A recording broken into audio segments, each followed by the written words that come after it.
So this video was requested by one of our subscribers, Vishwa Kataria. So thank you, Vishwa, for subscribing to the channel and requesting this video. So erosion, if you see this word in dictionary, it basically means to waste away, to eat away slowly. So the word probably originated because they used to think that it is an ulcer. But now, from our knowledge of pathology, we know that it is in fact not an ulcer. It is basically a metaplasic change that occurs at squamocolumnar junction. The columnar epithelium replaces the squamous epithelium and it appears red, just like an ulcer. You can see it in the picture. It appears red, like it is ulcerated. But in fact, it is not ulcerated, it is just a metaplasic change. And strictly speaking, it is also not a precancerous change because it is not a dysplasia. But in a clinical sense, we should be careful and we should always be alert of any pathology involving cervix because the squamocolumnar junction is very prone for neoplastic changes, for cancerous changes. So biopsy should be advisable just to confirm the diagnosis. Now I will not be going in the details of pathology because I do not do classroom teaching here. That you can do by yourself, by reading books, etc., or from your teachers. What I will do here is I will tell you the clinical aspect, that how it will be represented or how the patient will tell you in clinic. The first complaint that the patient will say is regarding a vaginal discharge, and this discharge is usually non-purulent in nature. It can become purulent if it is associated with cervicitis. So patient may come to you as a cervicitis complaint. You know, the vaginal discharge could be mucopurulent as well. So many times you will find this associated with cervicitis or the inflammation. Second thing, you will find that the contact bleeding may happen, especially in cases in which the patient uses the contraceptive pills. Now, in cases like that, in contraceptive pill, in cases of pregnancy as well, ectopy may develop because that junction, the squamocolumnar junction, it depends, it movements depends on the level of estrogen. We all know this. So that's why it happens in the age in which the female is menstruating. So we should know this, that how it is represented in the clinic. Now many conditions you may get confused, or you should think about some other condition as well if a patient complains to you like this. Of course, one of them is cervicitis, the inflammation. Second could be the tubercular change or the tubercular inflammation of cervix, which is in fact common in countries like India. It could be syphilis as well. Syphilitic changes could also look like ectopy. So we should be able to differentiate between different differential diagnosis. We should know the differential diagnosis. Of course, we should also be careful regarding the carcinoma as well. The cervical carcinoma is common, is seen very often in India. Now we will come to the homeopathic aspect of it, that what are the remedies. So we will just look in the repertory for a specific clinical rubric, and that is, I am using the complete repertory here. So the third year students especially, you also should get an idea, you should also start looking up repertories, materia medica. What is the value of materia medica? I have talked about in my previous video on how to remember materia medica. You should really check out that video. That we give emphasis to clinical subjects, but what is the need, to read even the homeopathic subjects, because they are the foundation that will help you to become a better practitioner afterwards. So right from second year, third year, you should give emphasis to your homeopathic subjects as well. Even though repertory is not included in third year, I will advise that you should sometimes look at repertories. Just turn the pages and try to see what is in there. It will really help your knowledge on materia medica.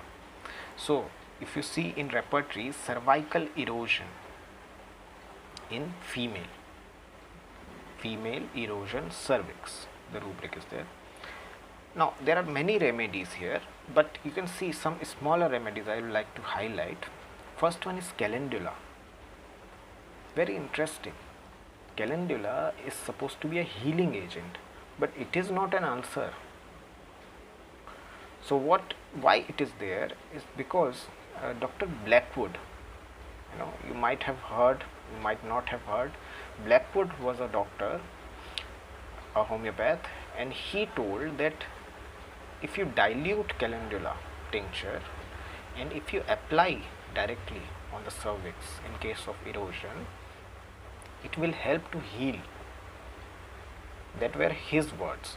But still, many senior physicians have quoted cases in which they have cured erosion with the help of calendula. So that's why it is given in such high grade, it's given in second grade bold. Another remedy is carbolic acid. Carbolic acid is very similar, the pathology is very similar to what creosote is. If you have not watched the video on creosote, you should definitely watch. So it is like that. It is supposed to be a cleansing agent, a agent that is used to disinfect, to stop the growth of bacteria and all that. And in the healthy tissue, it's supposed to produce changes like that, the putrefaction, the fermentation, changes like that. So you can see in carbolic acid, erosion of cervix, fetid acrid discharge, and puerperal fever with offensive discharge, irritating leukorrhea causing itching and burning. Comparison is creosote, of course.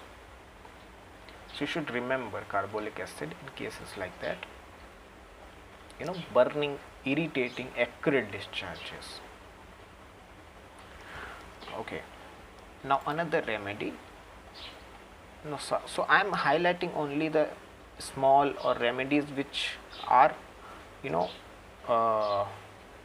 which you will not think first, like helonias. Helonias is again a very interesting addition to this rubric. Helonias is, you all know about this, that she is a kind of patient, whenever she is busy, all her complaints are ameliorated. So that is the key of helonias. And the exhaustion, severe exhaustion, weakness. So those two should be present.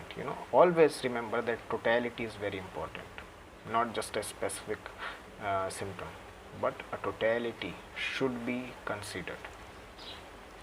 So you can see there is, of course, there is pruritus vulvi, And the very important thing is the consciousness of the womb. You know, the consciousness about uterus. There is feeling, something present. That is known as the consciousness of the womb. That should be remembered when you think of helonias. Another remedy is, of course, phytolacca.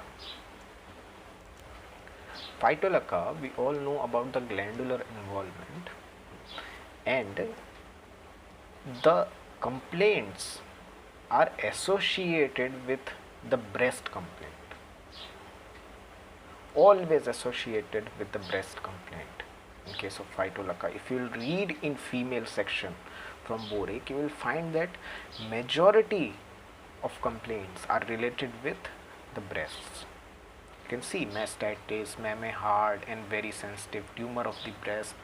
So there are, you can see the very small, only the last line menses too copious and frequent, and ovarian neuralgia of the right side. That's it. But the rest of the complaints are associated with breast. So it is a very important aspect of phytolacca. So there are various other remedies that are polycrest. You can see graphitis, lachesis, natramute, sepia, thuja or thuya. There is a small remedy called as Vespa. If you read in Vespa in Borix Materia Medica, the last line in female section, erosion around external os. So it is given in italics. But what we should remember is that over reliance on a clinical rubric like this should not be done. You should not be overly rely on this kind of rubric, because of a very simple reason is that if a case of erosion or anything presents to you, if it is giving you a picture of a remedy, there are characteristic peculiar things about the discharges or about the characteristic of pain. Back pain can also be a presenting complaint in case of erosion because of associated cervicitis or PID. So what is the kind of pain, what is the characteristic of discharge? If it is giving you a picture of a remedy, and if you take this rubric, and if that remedy is not given in this rubric, you might think that probably it is not indicated because it is not covering the clinical rubric. But it is not like that. Remember the principle of similia. What is characteristic, peculiar, that we have to give more importance rather than giving importance to a clinical rubric. So you can use a clinical rubrics like this whenever you will not, in any case, when you will not finding anything characteristic peculiar, then definitely you can look at a clinical rubric like this, but don't overly rely on a clinical rubric like this.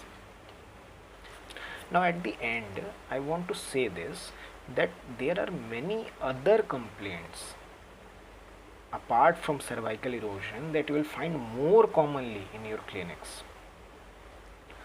Cervical erosion, it is my experience that you will not find it so often in comparison to some of the other complaints that you will find more commonly in your clinic. I am not saying that you should not give emphasis. As a doctor, we should know everything, of course. But there are many other complaints that you will find more commonly in your clinics. Complaints like DUB, like metrorrhagia, like amenorrhea, like vaginitis, any kind of vaginitis, vaginismus, dyspareunia, PMS, premenstrual syndrome, complaints like pleuritis vulvi, PMS, fibroids. So these are the complaints that you will find more often in your clinics. So in the future lectures, maybe we will take up any other common condition that you find in the clinic. and we will discuss it along with the homeopathic aspect of it. So I hope you have liked this video, and if you do, then kindly share this video, and if you're new to the channel, then please press the subscribe button. So till next time, take care and goodbye.